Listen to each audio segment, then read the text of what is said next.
खबर उन्नाव से है, जहां प्रदेश के पशुधन मंत्री धर्मपाल ने उन्नाव दौरे के दौरान विपक्ष पर निशाना साधा और विकास परियोजनाओं को समय पर पूरा करने के निर्देश दिए। उन्होंने समाजवादी पार्टी प्रमुख अखिलेश यादव पर टिप्पणी करते हुए कहा कि वर्तमान सरकार और पूर्व सरकार के कार्यकाल में स्पष्ट अंतर है। अखिलेश यादव की टिप्पणी पर मुख्यमंत्री खाली हाथ लौटेंगे और देश के लिए कुछ नहीं कर पाएंगे। मंत्री ने कहा कि विपक्ष अब गायों के मुद्दे पर बोल नहीं रहा। उन्होंने कहा कि पहले जब वह मुख्यमंत्री थे तब गाय दिखाई नहीं देती थी, अब गायें दिख रही हैं तो अंतर साफ है। उन्होंने अभी बताया है कि निराश्रित गोवंशों के भरण पोषण के लिए पहले 30 रुपये की व्यवस्था थी, जिसे बढ़ाकर 50 रुपये प्रतिदिन किया गया है। बता दें कि किसानों की फसलों को हो रहे नुकसानों के मुद्दे पर मंत्री ने कहा कि सरकार इस समस्या के समाधान के लिए भी प्रयासरत है। उन्होंने कानून व्यवस्था और गौ संरक्षण की स्थिति में बड़े बदलाव का उल्लेख किया। मंत्री ने बताया है कि मुख्यमंत्री योगी आदित्यनाथ के नेतृत्व में प्रदेश में अवैध बूचड़खानों पर कार्रवाई की गई और व्यवस्था में सुधार हुआ है। इसके बाद मंत्री ने विभागीय समीक्षा बैठक की जानकारी दी है। आपको बताते चले, मंत्री ने बताया है कि हाल ही में प्रदेश का 9,12,695 करोड़ रुपए का बजट जारी हुआ है। इस बजट के तहत सभी विभागों को 15 मई तक अपनी अपनी कार्य योजना तैयार करने और उसके अनुसार कार्य प्रारंभ करने के निर्देश दिए गए। जी ने बहुत बड़ा बजट जारी किया है। 9,12,696 करोड़ का अद्भुत बजट जारी हुआ है। इस बजट में अभी हमने अधिकारियों को निर्देशित किया है 15 मई तक हर विभाग के अधिकारी अपने विभाग की कार्य योजना बना ले और कार्य योजना बनाने के बाद काम प्रारंभ कर दें। आज समीक्षा में सड़क, बिजली, पानी, स्वच्छता आदि पर चर्चा करते हुए जनपद उन्नाव विकास और सुरक्षा में अग्रिम पंक्ति में आगे बढ़ रहा है और विकास की आगे की योजनाएं भी समय से पूरी हो आज निर्देशित किया है। जो अधूरे काम है उन्हें पूरा करें और नए काम शुरू हो उनको भी पूरा करके छोड़ें। ये बात आज समीक्षा बैठक में तय हुई है। सभी विभाग अपने अच्छे स्तर पर काम कर रहे हैं। मंत्री जी, आप एक विभाग का मामला है, इसमें जितनी चीजों पर जांच रिपोर्ट द्वारा भेजी गई थी, इसमें हेराफेरी जो निराश्रित गौवंश है इस पर 12.5 लाख गायें हम 7,500 गौ आश्रय स्थलों में संरक्षित कर रहे हैं। एक दिन का खर्चा 12.5 लाख गायों का 8 करोड़ रुपए आता है। इस 8 करोड़ रुपए से कुछ और भी विकास किया जा सकता था। जो गाय पालने का काम कर रहे हैं, जब तक समाज खड़ा नहीं होगा तब तक इस समस्या का निराकरण नहीं होगा। अभी जिलाधिकारी बरेली ने उन्नाव ने बताया, हमारे जनप्रतिनिधियों के साथ मैं बैठक कर रहा था तो कुछ उद्यमी हैं यहाँ उन्नाव में, वो भी गौशालाओं को 1 साल के लिए गोद लेने का काम करेंगे।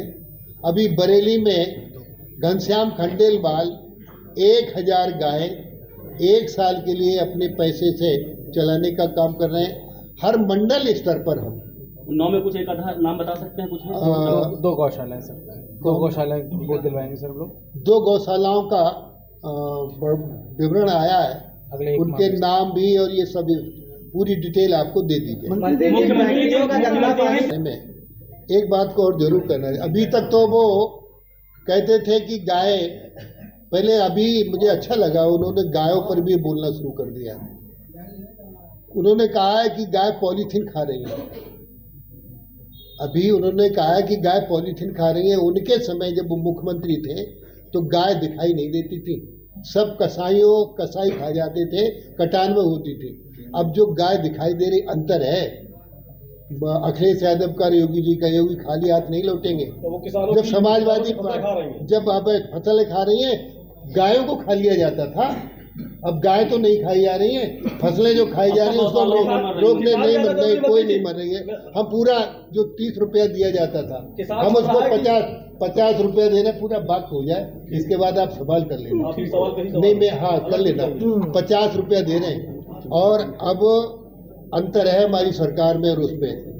जब अखिलेश यादव मुख्यमंत्री थे तो कसाई को देखकर गाय कांपती थी। योगी आदित्यनाथ मुख्यमंत्री हैं, अब गाय को देखकर कसाई कांपता है, इतना अंतर है। इतने साल में कहीं सिलेंडर अब हम ग्लोबल ब्रांड बना रहे हैं तो भी आप खुश नहीं हो रहे हो। बताइए किस मामले में किस मामले में? हाँ पूर्ण कर पूरा कर लेते। ऐसा है, देखिए, सामाजिक क्षेत्रों में भी प्रमुख स्थान देते हुए शिक्षा, अभी शिक्षा में, प्राथमिक शिक्षा में बहुत अच्छा काम हो रहा है। और हम कितना भी बजट आवंटित कर दें, शिक्षित व्यक्ति नहीं है, शिक्षा नहीं है, तो उसका विकास नहीं हो सकता। तो इसलिए हम उन्नाव को शिक्षा की ओर आगे ले जा रहे हैं। ग्रामीण विकास को रफ्तार मिले, किसानों की आय पर फोकस करने का काम किया गया है। इसमें पंचायती राज की योजना के लिए पिछली साल से ज़्यादा अच्छा 67% धन ज़्यादा आवंटित किया है। दूसरा, अभी हर विधानसभा क्षेत्र में उत्सव भवन बनाने का निर्णय लिया है। स्वच्छता भारत मिशन के लिए 2823 करोड़ प्रस्तावित है। इसके तहत व्यक्तिगत सामुदायिक शौचालयों का निर्माण, ठोस व तरल कचरा प्रबंधक, घरों में, गांव में स्वच्छता पर जोर दिया जाएगा। ये सारे निर्णय लेने का काम किया है। हर गांव पंचायत व बॉर्डर स्तर पर डिजिटल लाइब्रेरी बनाने के लिए 454 करोड़ बजट का आवंटित किया है। यहाँ जिलाधिकारी उन्नाव ने भी डिजिटल लाइब्रेरी बनाने का कुछ जगह का उदाहरण यहाँ प्रस्तुत करने का काम किया है। डीजल पंप सेट, अभी तक डीजल पंप सेट थी, अब सौर ऊर्जा की पंप सेट किसानों को उपलब्ध कराने का काम भी किया जाएगा। इससे किसानों की डीजल पर निर्भरता कम होगी। साथ ही साथ मैंने कहा ना, शिक्षा के लिए खजाना खोलने का काम किया गया है। 11,02,904 करोड़ बजट आवंटित किया है।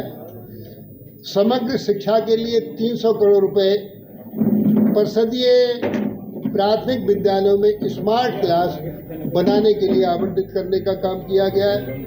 कक्षा 9 से 12 तक के छात्रों के लिए, मंत्री जी एक सवाल आपके विभाग का, अभी मेरी बात पूरी हो जाए। पढ़ा हुआ नहीं है, अच्छा तुम मेरे, इसमें कुछ नया हो बता दीजिए। हाँ नया है। ऐसा है, हम पशु चिकित्सालय, जो पशुओं के चिकित्सालय हैं वो अधूरे हैं, उनको पूरा कराएंगे और नए पशु चिकित्सालय भी उन्नाव में बनवाने का काम करेंगे। मंत्री आप पूरा करना ये बजट का अनुरूप होता है। कुछ जगह काम में कोताही थोड़ी बहुत बरती गई है, अधूरे काम है, उनको पूरा करने के निर्देश दे दिए गए हैं। और आज अभी कुछ नए निर्णय भी होली के अवसर पर लिए। सभी को पूरी तरीके से स्वच्छता के साथ पानी की व्यवस्था ठीक रहे, बिजली की व्यवस्था ठीक रहे, फायर का भी सिस्टम हर विधानसभा में तहसील स्तर पर रहे। दूसरा, आयुष्मान कार्ड भी बनाए जाएं। किसान सम्मान निधि की स्थिति क्या है उसको मजबूत किया जाए और जो भी निर्माण हो गए हैं उनका लोकार्पण किया जाए। ये सारी चीज़ें तय कर दी गई हैं। बिजली में ट्रांसफार्मर की उपलब्धता ठीक रहे, ये आजाद चीज़ों को देखते हुए सारे निर्णय लेने की स्थिति रही। अमृत योजना के तहत जो चल रही है